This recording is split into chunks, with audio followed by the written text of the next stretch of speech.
ओम सजात्म स्वरूप परम गुरु शुद्ध चैतन्य स्वामी ने नमः।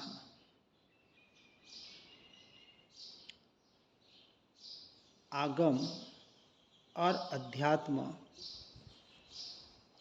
दोनों की शैली को व्यवहार और निश्चय की अपेक्षा से सुनकर समझकर अध्यात्म के साधना के मार्ग में अर्थात सच्चे मोक्ष मार्ग में आगे बढ़ने का प्रयास करना, जिसके 5 भेद हमने समझने का प्रयास किया था। स्वाध्याय, सत्संग, संयम, ज्ञान और ध्यान। 12 तप में स्वाध्याय, ध्यान और कायोत्सर्ग, या कोई पहले लेते हैं स्वाध्याय, विसर्ग और ध्यान, जो भी कहे। वैसे ध्यान और कायोत्सर्ग दोनों एक साथ घटित होता है, इसलिए पहले लो बाद में लो, इसका कोई विशेष उसके भेदों में हमें नहीं जाना है। तो जिस व्यवहार, स्वाध्याय, सत्संग और संयम के माध्यम से हमें निश्चय, स्वाध्याय, ध्यान और कायोत्सर्ग करके अपनी आत्मा में अनंत काल के लिए लीन होने का प्रयास और पुरुषार्थ करना, सो यथार्थ सम्यक दर्शन, ज्ञान, चारित्राणी मोक्ष मार्ग कहने में आता है। इसलिए प्रारंभिक अवस्था में भेद ज्ञान, भेद विज्ञान करके अपने ज्ञान स्वभाव की ओर आने का प्रयास कुछ देर के लिए एकांत में बैठ के सामयिक के आधार पर करने का प्रयास हम करते हैं, और उसी का अभ्यास चलते फिरते, खाते पीते, उठते बैठते उसकी जागृति का हमें पुरुषार्थ करना है। यानी यूँ कहें कि हमारा ये निर्णय, हमारा ये श्रद्धान 24 घंटे के लिए बना रहे, ये जागृति कि ये जो क्रिया हो रही है मन वचन काया की, पुद्गल की क्रिया हो रही है, ये क्रिया मैं नहीं, मेरी नहीं, इसको मैं मात्र जानने वाला हूँ। ये हुई पहली अवस्था। और दूसरी अवस्था में उसको जानते वक्त वास्तविक ये परद्रव्य प्रभावों को नहीं, मैं तो अपने ज्ञान स्वभाव को ही जानने वाला हूँ। मैं निरंतर हर समय स्वयं से स्वयं का ही ज्ञाता दृष्टा हूँ, परद्रव्य प्रभावों का नहीं।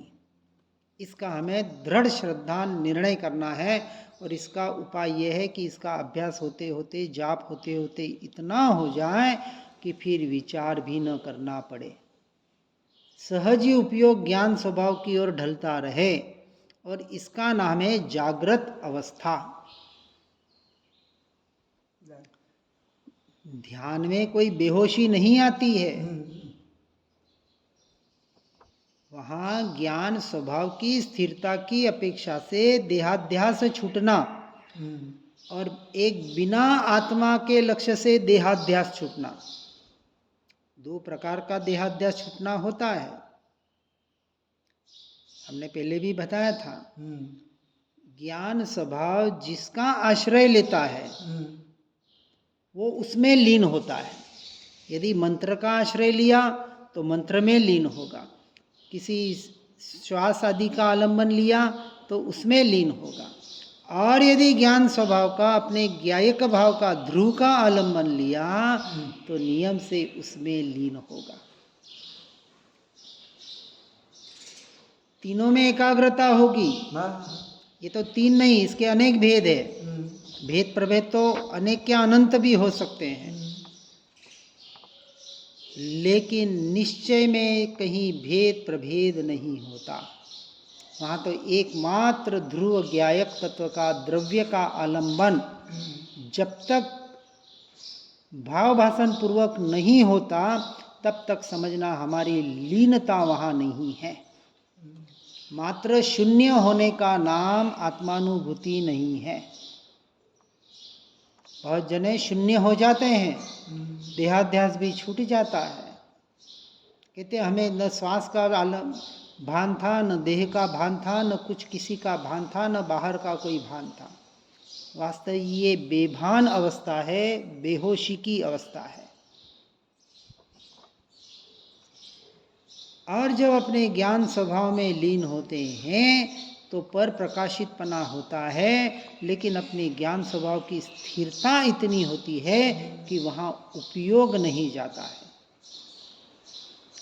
इस तरह से यहाँ बता रहे हैं कि ऐसी जागृत अवस्था में ध्यान अंतरंग का एक गहन सुख होता है जो अनिर्वचनीय है, क्योंकि अनुभूति जड़ शब्द पुद्गल के द्वारा नहीं बताई जा सकती। और हाँ, और न कल्पना से उसकी कोई कल्पना की जा सकती है। निर्विकल्प अवस्था बताई है। प्रारंभिक अवस्था में कल्पना के आधार पर, चित्रण के आधार पर जब तक अनुभूति नहीं होती है, तब तक शब्दों के आधार पर, भावों के आधार पर ये जो साधन है इनका सहारा लिया जाता है। लेकिन उस साधन को भी जितना जल्द से जल्द छोड़ सकें, और देखो नियम से छोड़ना ये भी व्यवहार का कथन, हर जगह समझना इस बात को, छूट जाए अपने ज्ञान स्वभाव के ज्ञायक के आलंबन से, स्थिरता से, इसका नाम वास्तविक सच्चा ध्यान है। और इसका अपने को अभ्यास करना है। इसलिए सच्चा ध्यान, ध्यान सर्वोत्कृष्ट साधना और साधन है। लेकिन अंत में बताया ना, मैं ही ध्याता, मैं ही ध्येय और मैं ही खुद ध्यान हूँ। मैं ही ज्ञाता, मैं ही ज्ञेय और मैं ही खुद ज्ञान हूँ। सब कुछ मैं ही मैं हूँ। ये अंतिम अवस्था आती है और वहाँ तक हमें पहुँचना है।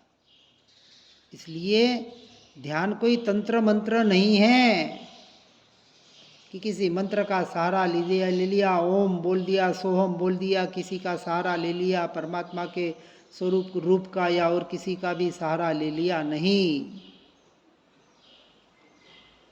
यह ध्यान साधना जिसके द्वारा हम अपने भीतर आत्मानंद को उपजाते हैं, आनंद आनंद आनंद ज्ञानानंद, उसका प्रतिभास होता है, उसका अनुभव होता है।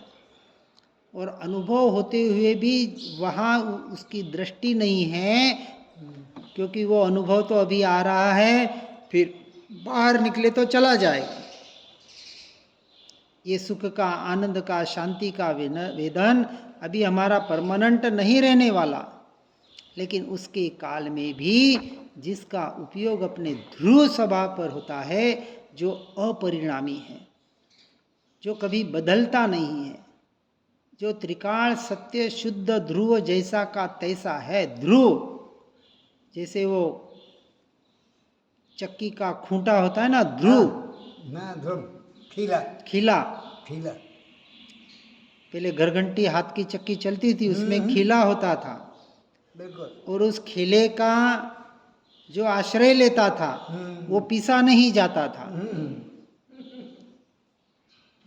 यानी जो गेहूं के दाने, जो भी धान होता है उसके दाने वो खिले के आसपास यानी उस खड्डे में आ जाते, वो पीसे नहीं जाते। इसलिए जब ये पर्याय ध्रुव का आलम्बन लेती है उस खिले का, तो वो पीसी संसार रूपी क्या कहते परिणामों में पीसी नहीं जाती, जैसी की तैसी रहती है। ऐसे इसका उदाहरण दिया जाता है। और इस ध्यान साधना का जो उत्कृष्ट साधन है, निश्चय की अपेक्षा से ज्ञान स्वभाव और व्यवहार की अपेक्षा से समिति और गुप्ति। समिति 5 समिति और 3 गुप्ति।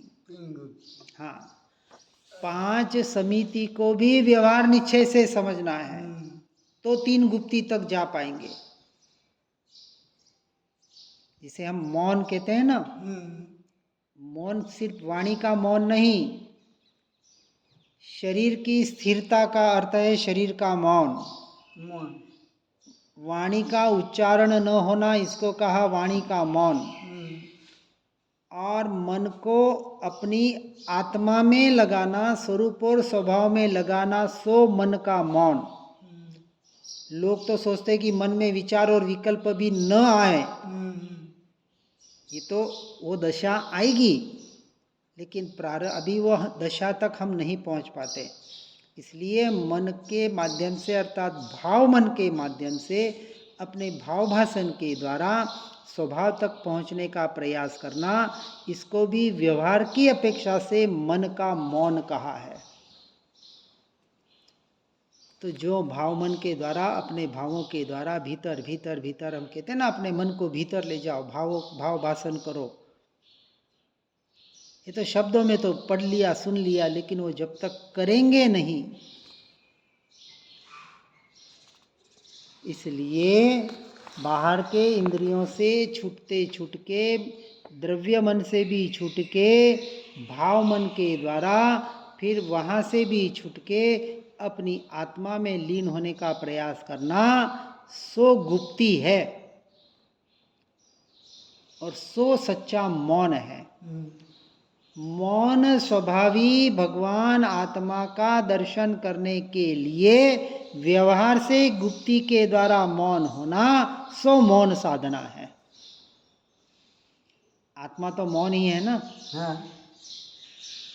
आत्मा ने आज दिन तक एक भी शब्द बोला क्या? एक भी शब्द सुना क्या?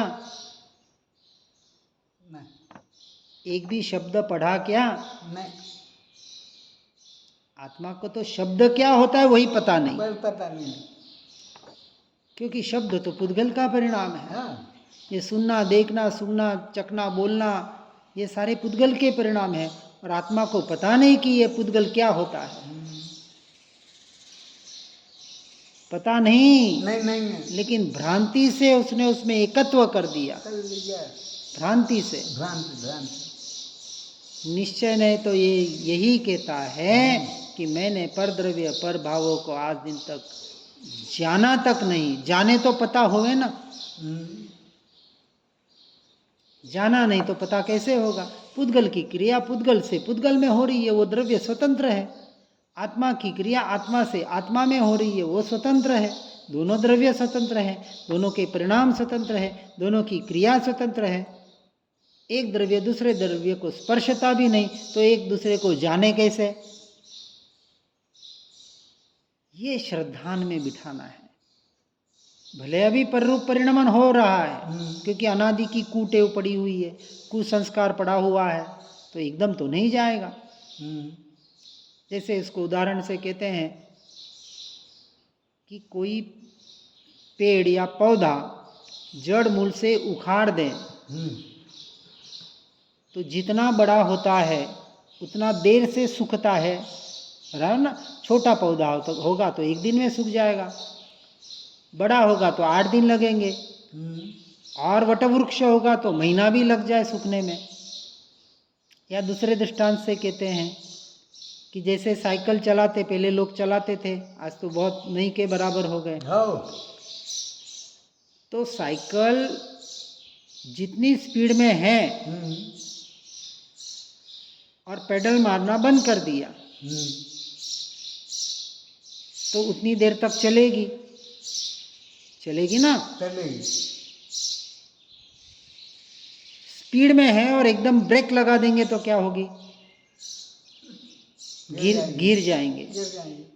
कोई गाड़ी भी हो ना, व्हीकल, 4 व्हीलर वगैरह, तो वो भी एकदम ब्रेक लगाओगे तो पलटी खा जाएगी। अब ये साइकिल अनादि का कुसंस्कार की गति इतनी तेज है, तो पेडल मारना भरे बंद कर दिया। तो पेडल मारना बंद करने का नाम है, या जड़ मूल से उस वृक्ष को उखाड़ने का नाम है सम्यक दर्शन। यानी जड़ मूल से उखाड़ दिया, अब पेडल मारना बंद कर दिया, अर्थात अनंतानुबंधी बंद हो गया।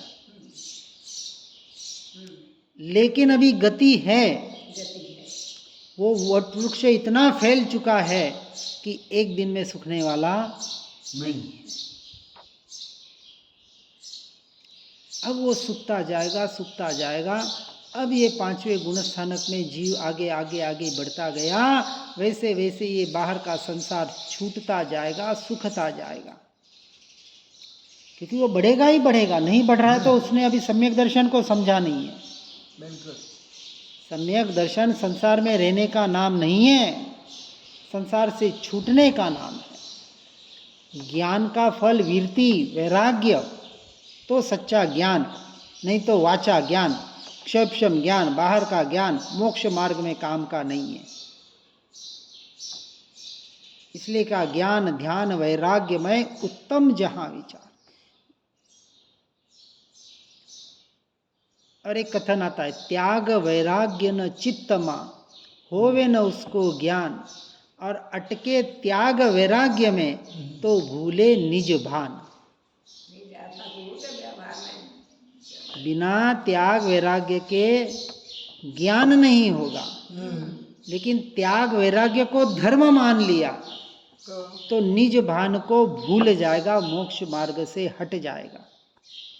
ऐसा व्यवहार निश्चय का समन्वय करना है। और ये समन्वय तो धर्म की कला है। इसलिए बाहर का मौन, मन वचन काया की गुप्ती, और भीतर का मौन, इस तरह का समन्वय बिठाते हुए अपने स्वरूप और स्वभाव की ओर बढ़ने का हमें यथार्थ प्रयास और पुरुषार्थ करना है। यही हमारी साधना।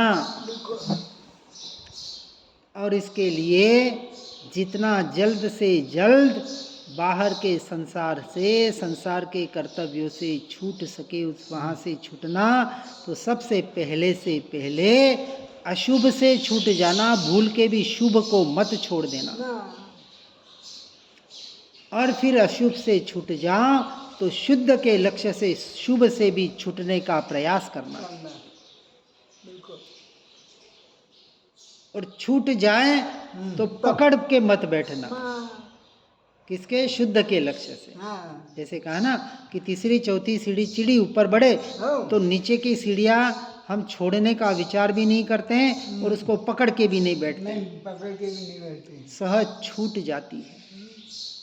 और नहीं छूटी तो क्या हम आगे बढ़ पाएंगे? नहीं बढ़ पाएंगे। इसलिए उसको पकड़ना भी नहीं है। नहीं, ये तो मैं व्रत यम नियम मेरा तो अधिकार है, ये नहीं करूँगा तो कैसे चलेगा? अरे ये नहीं करेगा तो चलेगा, पर अपनी आत्मा में लीन नहीं होगा तो नहीं चलेगा। ये समझना है। और आत्मा में लीन हो जाएंगे तो वो अपने आप छूट ही जाएंगे, उसकी जरूरत ही नहीं पड़ेगी। इस तरह से बाहर के असत्संग, असत प्रसंगों से छूटना सबसे पहले इस जीव का यूं कहें कि कर्तव्य है। क्या? बेटों को पालना पोसना, उनका संसार, अब बेटे तो हो गए, उनका तो काम कर दिया, पोतों का क्या होगा? अब क्या होगा? अरे और 100 साल भी मिल जाएंगे तो यही काम करते रहोगे। फिर कब छूटना होगा?